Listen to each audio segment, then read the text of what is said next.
বন্ধুরা আসসালামু আলাইকুম। আমি ফিরোজ উইয়ার 3 চ্যানেলের পক্ষ থেকে আপনাদের শুভেচ্ছা স্বাগতম। আজকে যেই ব্যাপারটা নিয়ে কথা হবে এটা একটা অন্যরকম একটি ভিডিও, অন্যরকম একটা ব্যাপার, অন্যরকম একটা ইন্টারেস্টেড একটা কিছু আপনারা পেতে যাচ্ছেন। জমি আপনার, হঠাৎ একদিন ঘুম থেকে উঠে শুনলেন আপনার এই জমিটার নাম খারিজ কেটে নেওয়া হয়েছে, অন্য মানুষ নিয়ে গিয়েছে।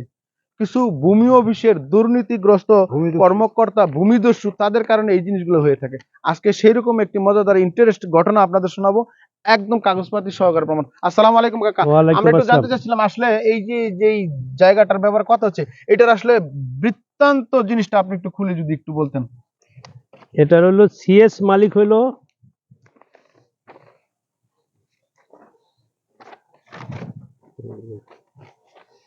এটার সিটি মালিক হইলো নুরুল ইসলাম দুলাল, আর হইলো একেএম বুলবুল খান।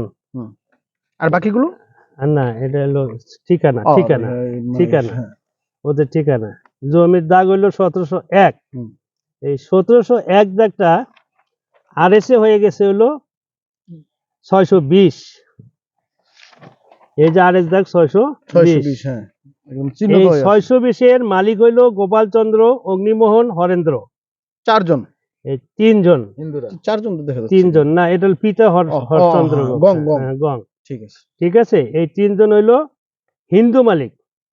এই গোপাল চন্দ্রর কাছ থেকে কেছে হইলো 47-43 দলিল মূলে নুরুল ইসলাম দুলাল আর একেএম বুলবুল খান। এই কাগজগুলো তো সব অনলাইন, আমি যতটুকু দেখতে অনলাইনে। পাচ্ছি। হ্যাঁ, অনলাইনে।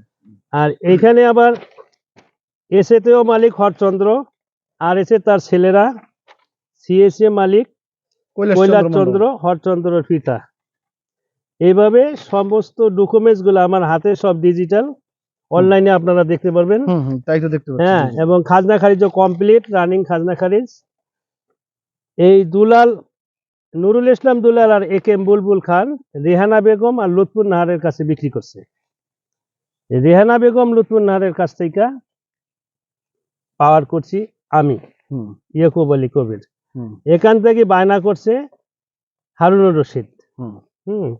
আমরা খারিজ করতে দিয়েছি। এর মধ্যে দেখি ফাঁক দিয়া এই তফসিল অফিসের আনিসুর রহমান, উনি কি করছে, এই স্টোরেজের মালিকের দলিল নিয়া 1701 সিটি দাগ গাওয়া আছে বইলা দুর্নীতিগ্রস্ত। হ্যাঁ, দুর্নীতিগ্রস্তই উনি কি করছে, বেশি অঙ্কের টাকা নিয়ে পরে এই খারিজটা, আমাদের খারিজটা শেখাইটা ডক্টর মোয়াজ্জেম হোসেনরে দিয়ে দিছে এই ডিজিটাল যুগে। হ্যাঁ, এই ঘটনা আমি গত পরশুদিন আমি জানতে পারলাম।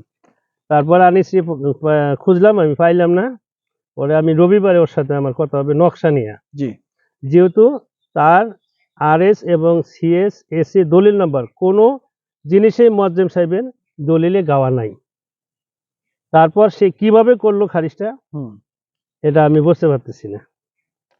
এখন এটার বিষয়ে আপনারা আমি ডাকছি, এটা ন্যায্য যে সঠিক জিনিসটা তুলে ধরেন মানুষের কাছে। আর এইরকম দুর্নীতি আর এই ভূমি অফিস থেকে এই দুর্নীতিগ্রস্ত লোকগুলার একটু বিচার করার জন্য আপনাদের ডাকা। ধন্যবাদ। বন্ধুরা, যেটা আপনারা শুনতে পেলেন, আমি ওনার কাছে যে কাগজগুলো দেখেছি সবগুলো কিন্তু ডিজিটাল, অনলাইনের মাধ্যমে করা। এই ডিজিটাল যুগে ডিজিটাল মাধ্যমে এই চুরিগুলো হয়ে থাকে।